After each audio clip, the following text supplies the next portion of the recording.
I answered a cry for help at 3 a.m. It wasn't human. The cry didn't sound desperate. That's what bothers me the most. It sounded practiced, like someone who had learned how pain is supposed to sound, but didn't actually feel it.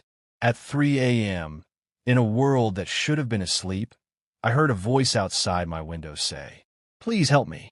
And I answered that I've always been the kind of person who helps. Not heroically, quietly, the kind who holds doors, answers calls, doesn't ignore discomfort when someone might need something. That night, I was awake because I couldn't sleep. Guilt has a way of keeping you alert. When you've ignored cries before, you start hearing them everywhere. So when the voice came again, softer this time, I didn't think danger. I thought regret, please. I'm hurt. It came from the alley behind my apartment. Not yelling, not panicking, just waiting. I listened for footsteps. None. Sirens. None. Movement. Nothing. Just the voice. And something about the pause between words felt wrong. Too even. Too patient that I grabbed my phone and stepped outside. The night felt thick. Heavy. Like the air was holding its breath. "Where are you?" I asked. The reply came instantly.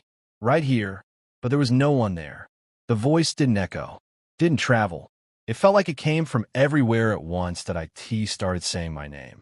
Not guessing. Knowing. That it said things only I knew. Things I never forgave myself for.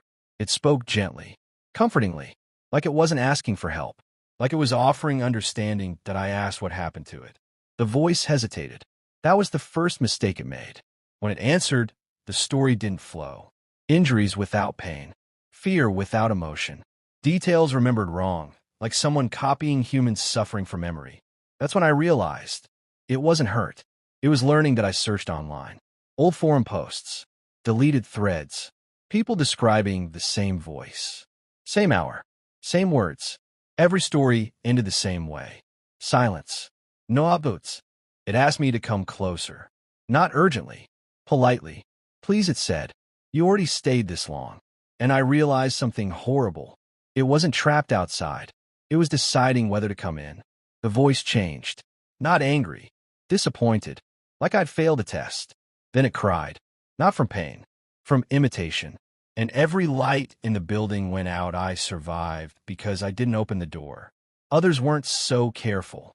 Now, every night at 3 a.m., I hear the same cry. But it sounds better now. More human. And sometimes, it uses my voice.